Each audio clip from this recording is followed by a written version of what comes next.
누가복음 18장 1절에서 8절의 말씀입니다. 우리 함께 읽도록 하겠습니다.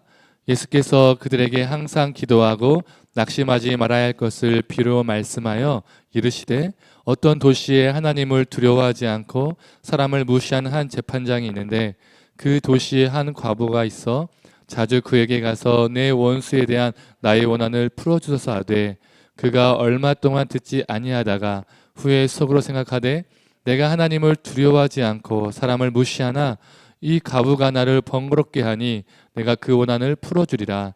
그렇지 아니면 늘 와서 나를 괴롭게 하리라 하였느니라. 주께서 또 이르시되 불의한 재판장이 말한 것을 들으라. 하물며 하나님께서 그 밤낮 부르짖는 택하신 자들의 원한을 풀어주지 아니하겠느냐. 그들에게 오래 참으시겠느냐. 내가 너희에게 이르노니 속히 그 원한을 풀어주시리라. 그러나 인자가 올 때에 세상에서 믿음을 보겠느냐 하시니라. 아멘. 제가 한 주 동안에 감기를 좀 제대로 걸려서 목소리가 이렇게 나지가 않았었습니다. 그래서 어제 토요일도 목소리가 나지 않으면 어떻게 찬양하지, 이렇게 어떻게 설교하지 걱정 많이 했는데 예배 전까지도 하나님께 찬양할 때 좀 목소리가 나게 해주시고 설교할 때 목소리 나게 해달라고 이렇게 기도했는데 찬양할 때도 이렇게 목소리가 이탈되지 않고 잘 나왔는데 또 설교하는 동안에도 하나님께서 이렇게 소리를 지켜주실 거라 믿습니다. 지난 2주 동안에 기도에 관해서 설교를 했었죠. 히스기야의 기도 또 야베스의 기도에 대한 말씀을 나누었습니다. 우리가 너무나 익숙한 말씀이지만 또 오해하고 있는 부분들을 함께 나눴었습니다. 오늘도 기도 시리즈입니다. 과부의 기도입니다. 오늘 본문은 우리가 잘 알고 있는 이 과부와 재판장의 비유죠. 비유의 내용은 이렇습니다. 한 과부가 재판장을 찾아갑니다. 그 재판장은 오늘 본문을 보면 불의한 자이며 하나님을 두려워하지 않고 사람을 무시하는 사람, 괄시하는 사람이었습니다. 요즘 말로 한마디로 하면 나쁜 놈이었죠. 이 과부가 자신의 원한을 풀어달라고 자주 이 재판장을 찾아갔습니다. 이 재판장은 나중에 귀찮아서 자신 너무나 괴롭게 하니까 이 과부의 원한을 풀어주죠. 이 비유를 맞추시고 예수님이 다음과 같은 말씀을 하십니다.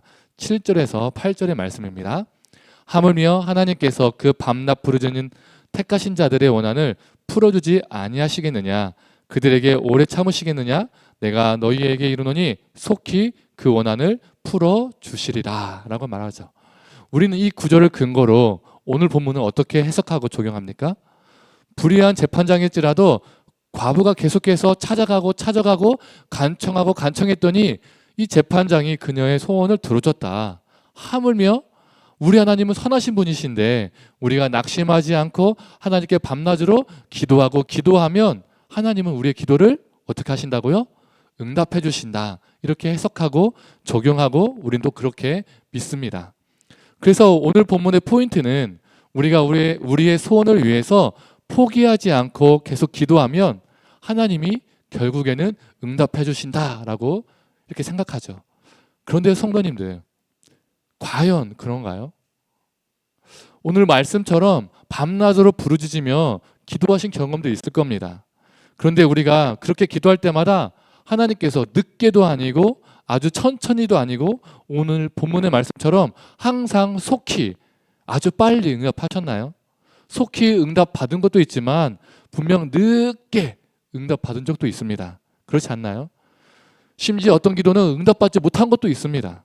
오늘 본문은 우리가 항상 기도하고 낙심하지 않으면 과부처럼 밤낮으로 울부짖으면 하나님이 속히 응답해 주신다라고 말하고 있는 것 같은데 우리의 현실은 그렇지 않다는 거예요. 그래서 어떤 이들에게는 오늘 말씀이 희망 고문처럼 들릴 때가 있다는 거죠. 특히 삶이 절박한 사람들에게는 말입니다. 그게 가정의 문제든 경제적인 문제든 직장의 문제든 건강과 생명의 문제든 인간관계의 문제든 자녀의 문제든 그게 어떠한 문제이든 절박한 상황에 놓인 사람들은 간절히 밤낮으로 기도하면서 그 자신의 기도가 속히 빨리 응답받기를 원하죠. 그러나 오늘 말씀과 달리 속히 응답되지 않아서 좌절하기도 하고요. 지칠 때도 있고요. 때로는 하나님께 실망할 때도 있습니다. 또 어떤 분들은 어떻죠? 신앙을 버리거나 그냥 떠나는 사람들도 있습니다. 극단적으로. 그래서 오늘 본문이 희망 고문이 될 때도 있어요. 오해하지 않았으면 좋겠어요. 우리가 밤낮으로 울부짖어도 하나님께서는 빨리 응답해 주시지 않으니까 기도할 필요 없다. 기도를 밤낮으로 할 필요 없다. 이런 걸 말하고자 하는 것이 아닙니다. 분명 우리는 기도의 삶을 살아야 합니다. 기도해야 해요. 그러나 정말 오늘 본문은 우리의 개인적인 문제들을 하나님께 밤낮으로 울부짖으면 결국에는 하나님께서 응답해 주신다? 이것을 말하는 비유일까요? 제가 늘 강조하는 게 있습니다. 우리가 성경을 볼 때 본문의 배경과 앞뒤 문맥의 흐름을 무시하고 우리가 원하는 몇 구절만 딱 떼어서 보면 그 순간에는 은혜가 될 수 있습니다. 그러나 실제로는 그 본문이 말하고자 하는 내용과 완전히 반대의 내용, 완전 180도 다른 내용으로 우리가 해석하는 경우가 생겨요. 그리고 그 잘못된 해석을 우리 삶에 적용하게 되는 거죠. 또 그렇게 살아가게 되는 겁니다. 결국 이런 게 반복되다 보면 우리의 신앙은 왜곡된 신앙이 되는 경우가 있어요. 오늘 본문도 그러한 본문 중에 하나입니다. 오늘 본문 바로 앞에 본문은 무엇일까요? 예수님의 재림에 대해서 다루고 있습니다. 그리고 오늘 본문도요, 재림에 관한 이야기예요. 오늘 본문 마지막 절에 어떤 말이 나옵니까? 인자가 올 때에, 인자가 올 때, 즉 마지막 때의 재림의 때를 이야기하고 있습니다. 즉 오늘 본문은 재림을 기다린 자들의 삶의 자세에 대해서 말하고 있다는 것이죠. 조금 더 구체적으로 말한다면 재림을 기다리는 우리 믿는 자들의 기도에 대해서 이야기하고 있습니다. 오늘 본문에서 주목할 구절이 있어요. 예수님이 비유를 마치신 후에 하신 말씀입니다. 6절입니다. 노란색 글씨를 한번 주목해 보세요. 자막에. 주께서 또 이르시되 불의한 재판장이 말한 것을 들으라. 들으라. 이것을 주목해야 됩니다. 여기서 들으라는 헬라어로 아쿠사테라는 단어예요. 우리 한글 번역은요, 좀 그 의미가 약하게 번역되었습니다. 좀 아쉬워요. 이 단어의 실제 의미는 단순히 듣다라는 뜻이 아니라 깊이 그 의미를 되새겨보다 라는 뜻을 가지고 있습니다. 공동번역과 표준세번역은요, 이 단어의 의미를 좀 잘 살려서 번역이 되어 있어요. 표준세번역은 귀담아 들어라, 그리고 공동번역은 새겨 들어라 라고 되어 있습니다. 되새겨보라는 것은 거기에 예수님이 말씀하신 비유의 실제 의도, 뜻이 있다는 거죠. 그러니까 예수님께서 비유를 맞추신 다음에 되새겨보라라고 말씀하신 거죠. 그렇다면 예수님께서 무엇을 되새겨보라고 말씀하셨을까요? 그녀가 계속 간청했더니 그녀가 소원을 이룬 것을 되새겨보라 라고 예수님이 말씀하셨나요? 아닙니다. 예수님의 포인트는 계속 달라고 기도했더니 결국에는 얻었다, 여기 있지 않아요. 6절을 한번 자세히 읽어보세요. 예수님은 불의한 재판장이 그녀의 간청을 들어준 다음에 그 불의한 재판장이 무엇이라고 말했는지 되새겨보라 라고 말씀하고 계십니다. 그렇다면 이 불의한 재판장이 어떤 말을 했길래 예수님은 그의 말을 되새겨보라 라고 말씀하셨을까요? 4, 5절에 나와 있죠. 재판장이 말한 부분만 한번 읽어보겠습니다. 내가 하나님을 두려워하지 않고 사람을 무시하나 이 과부가 나를 번거롭게 하니 내가 그 원한을 풀어주리라. 그렇지 않으면 늘 와서 나를 괴롭게 하리라. 이 불의한 재판장은 어떠한 마음으로 그녀의 간청을 들어준 겁니까? 쉽게 말하면 요즘 말로 그는 이렇게 말하고 있는 거예요. 야, 나는 하나님도 눈에 보이지 않는 사람이야. 사람들도 눈에 보이지 않아. 근데 저 이상한 여자가 계속 나한테 와서 항의를 하니까 진짜 미치겠네. 아, 괴롭다. 안 되겠다. 애따 먹고 떨어져라.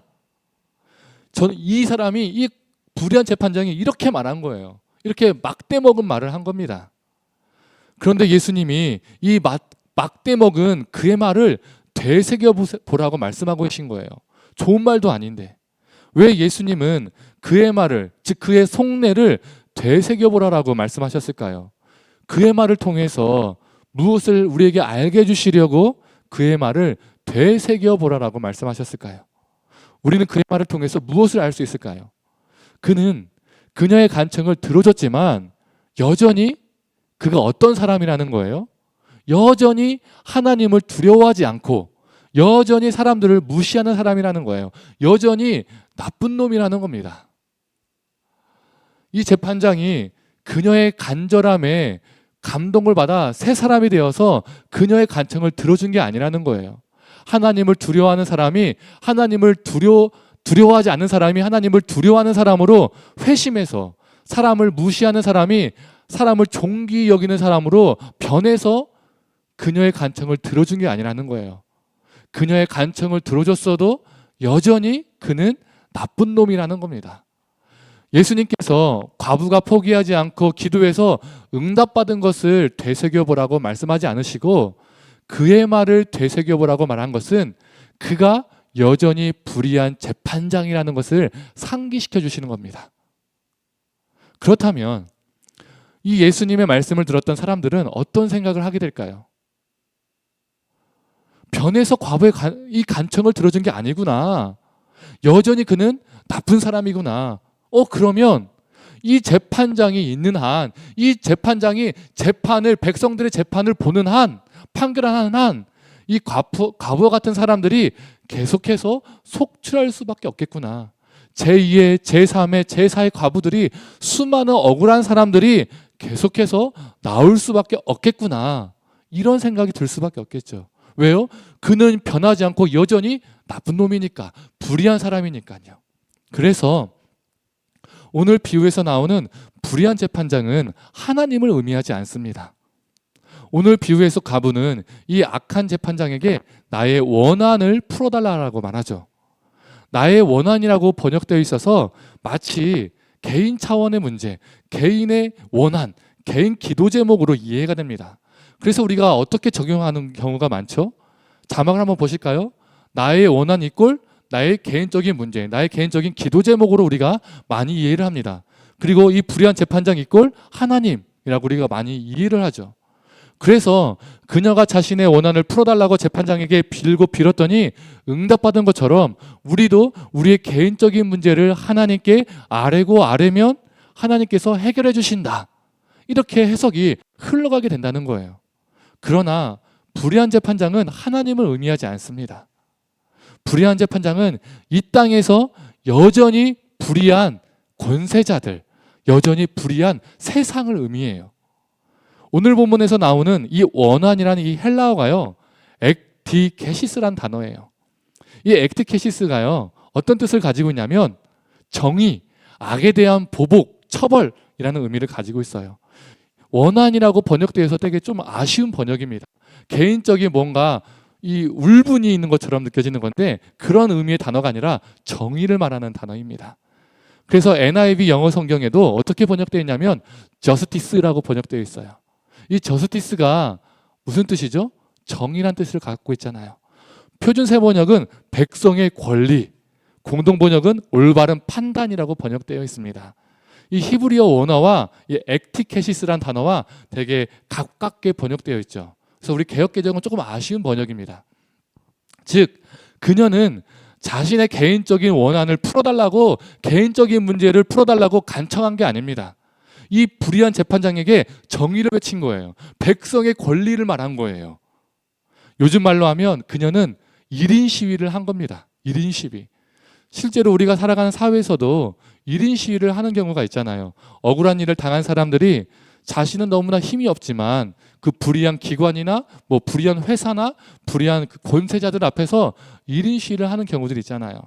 처음에는 주목받지 못했다가 사람들이 점점점 관심을 갖게 되고 언론에도 보도가 되면서 어떻게 되는 경우가 많죠? 예를 들어서 그 회사가 자신들의 매출이 떨어질까 봐, 회사 이미지에 타격을 받을까 봐 그 시위자의 항의를 들어주는 경우가 있잖아요. 그들이 변해서 들어주는 것이 아니라, 그들이 회개해서 들어주는 것이 아니라 자신들이 괴로워서 들어주는 겁니다.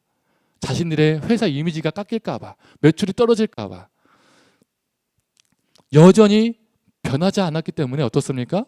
그 회사에서는 또 비슷한 일들이 일어나게 되는 거죠.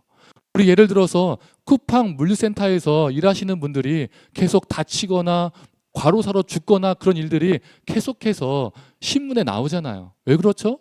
그 순간에만 항의하면 들어주고요, 보상하고요, 변하지 않는 거예요.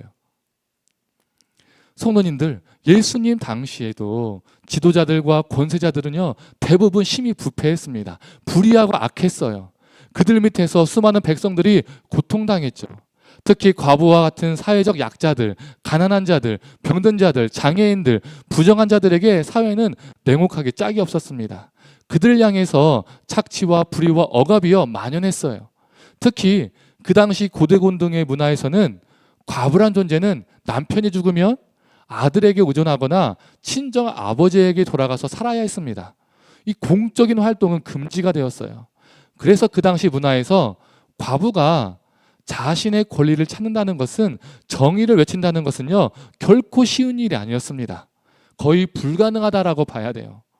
이는 히브리어 과부라는 단어의 뜻에서도요 알 수가 있습니다. 이 과부라는 히브리어가 알마나라는 단어인데요, 이 알마나의 뜻이 무엇이냐면 침묵하는 자, 자신의 목소리를 낼 수 없는 자, 이게 과부의 뜻입니다. 즉 찍소리도 말고 조용히 가만히 살아야 될 존재가 과부였던 겁니다. 그런데 이렇게 찍소리도 낼 수 없는 존재인 과부가요, 오늘 본문에서 소리를 내고 있습니다. 이 불의한 재판장, 하나님을 두려워하지도 않고 사람들을 괄시하는 이 재판장에게 그녀는 자신의 소리를 내고 있어요. 정의를 외치고 있어요. 백성의 권리를 외치고 있다는 거예요. 이 과부가 밤낮으로 정의 실현을 외치니까 이 불의한 재판장이 할 수 없이 들어줬습니다. 그가 과부의 외침을 들어준 것은 그 과부를 염려해서가 아니라 자기 자신을 염려해서 들어준 겁니다. 예나 지금이나 부패한 지도자들이나 권력자들은 백성들과 약한 자들을 조금도 생각하지 않죠. 하지만 자기 자신만큼은 끔찍히 생각하고 자기만큼은 끔찍히 사랑한 사람들입니다. 그래서 자신들의 안위와 편의 때문에 움직이는 경우가 많이 있습니다. 자신들이 괴롭지 않기 위해서 움직이는 거죠. 들어주는 거죠. 이것이 부패한 사회에서 나오는, 정의가 상실된 사회에서 나오는 현상이죠. 우리 인터넷 기사를 보면 어떻습니까? 사회, 정치, 경제, 문화 곳곳의 영역에서 불의한 일들이 수없이 일어나잖아요. 그래서 우리가 그걸 보면서 참 어떻게 이런 일이 이 세상에 일어날 수 있을까 탄식이 나오는 경우가 있습니다. 그래서 오늘 비유는 여전히 불의한 재판장이 판치는 세상 속에서 하나님을 두려워하지 않고 사람을 존중하지 않는 이 사회 속에서 너는 무엇을 할 수 있겠는가라는 질문을 던지는 겁니다. 개인적인 기도 제목을 가지고 달라고 계속 기도하면 하나님이 끝내는 귀찮아서라도 들어주신다, 이걸 이야기하는 게 아니에요. 우리가 만약에 이 본문을 그렇게 이해한다면 기도라는 것은요, 자신이 원하는 것을 어떻게 해서는 얻어내는 도구밖에 되지 않습니다. 기도란 계속 원하는 것을 쪼르면 결국에는 이루게 해주는 수단밖에 되지 않는 거예요. 하지만 오늘 본문은 오히려 그러한 기도를 거부합니다. 그러한 믿음을 거부해요.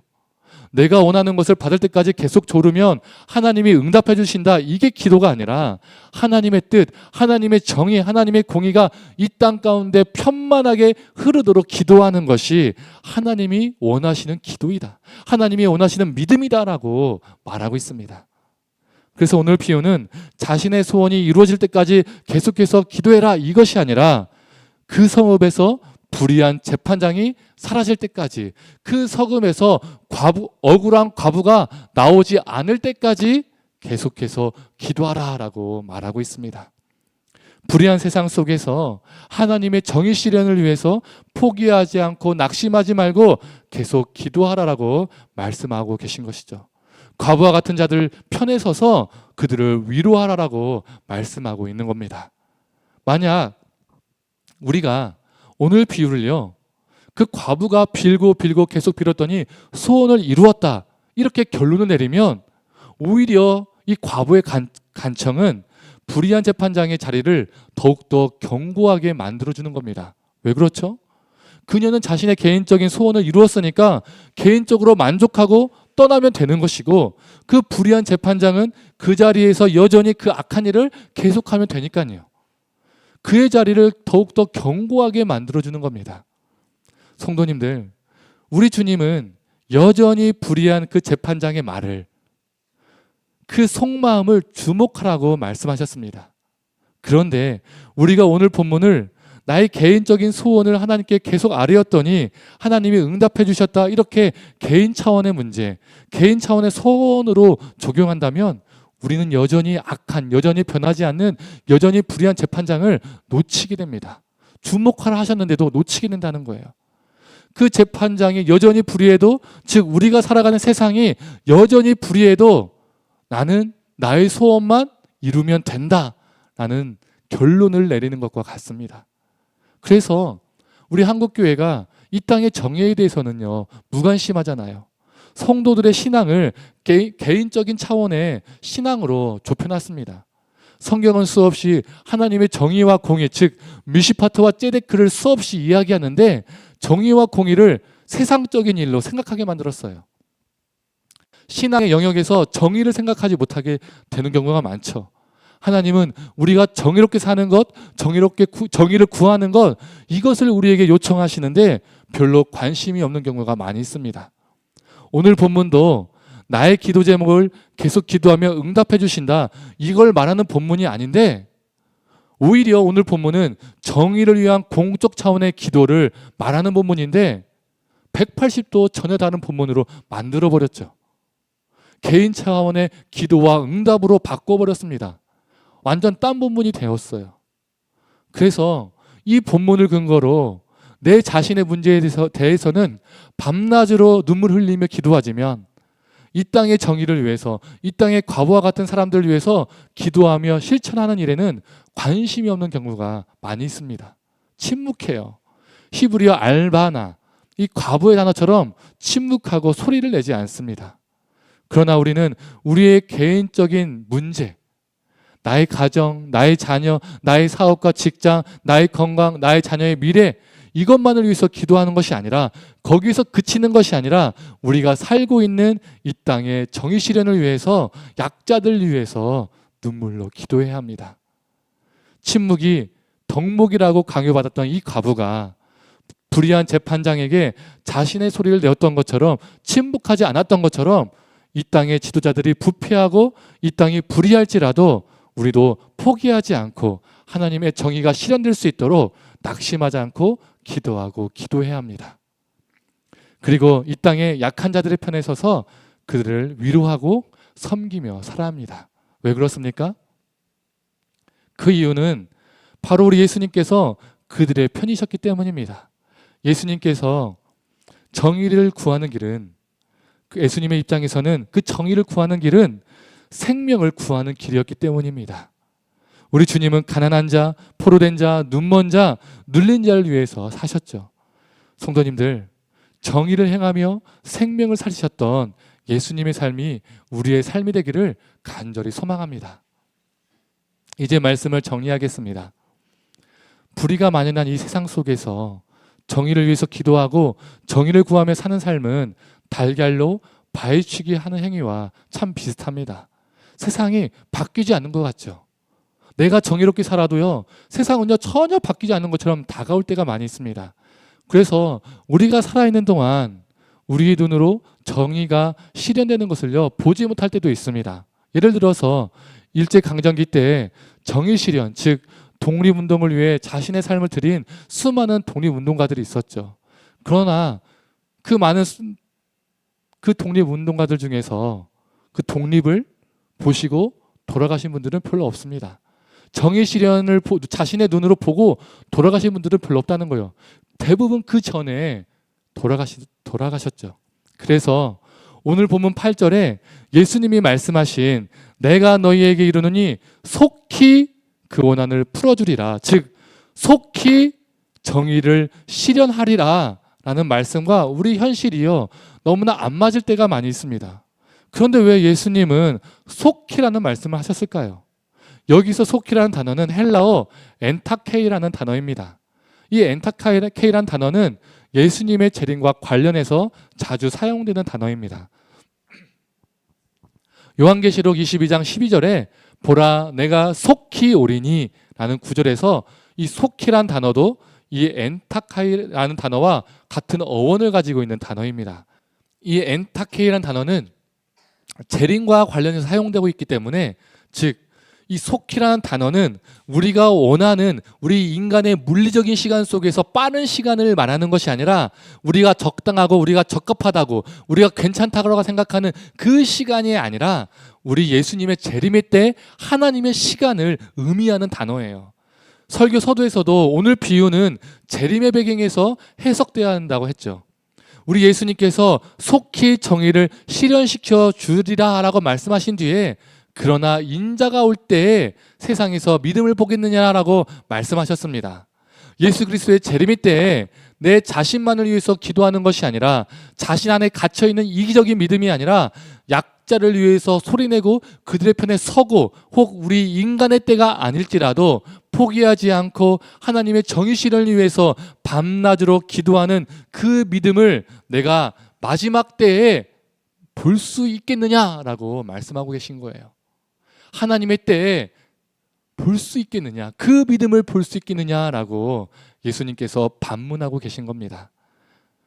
마지막 때가 되면요 어떻습니까? 마지막 때가 가까워질수록 사람들은 더욱더 자기 중심적이고 더욱더 이기적인 삶을 살아갑니다. 지금도 많은 사람들이 그렇게 살아가잖아요. 신앙 또한 어떻습니까? 자신의 안위와 편안함, 자신의 복과 미래를 위한 믿음으로 변질되어 갑니다. 기복적인 믿음으로 바뀌어가는 거죠. 그래서 하나님의 정의 실현을 위해서 기도하는 그 믿음은요 찾아보기 힘든 시대가 되어가는 겁니다. 사랑하는 성도님들, 우리가 살아가고 있는 세상은 죄악의 뿌리가 깊고 많은 문제들이 일어납니다. 불의한 일들이 끊임없이 파도를 치죠. 하나를 해결하면 또 생겨나고 또 생겨납니다. 그러나 하나님의 때에 그 마지막 때에 모든 불의는 주님 앞에서 끝장이 납니다. 그러하기에 포기하지 않고 세상의 불의에 저항하고 약자들의 편에 서고 정의를 위해서 기도하는 그 믿음을 우리 하나님은 찾으십니다. 마태복음 25장 말씀처럼 작은 자 하나를 하나님께서 찾으신다는 거예요. 작은 자 하나를 위해서 헌신하는 그 사람을 찾으신다는 겁니다. 성도님들, 예수 그리스도의 재림을 기다리며 그 믿음의 사람이 되기를 간절히 소망합니다. 정의를 찾고 정의를 외치고 정의를 위해서 기도하며 이 땅의 약자들과 함께하는 그 믿음의 사람, 하나님이 찾으시는 참된 믿음의 사람이 되기를 간절히 축원합니다. 이 시간 함께 찬양하고 기도하도록 하겠습니다.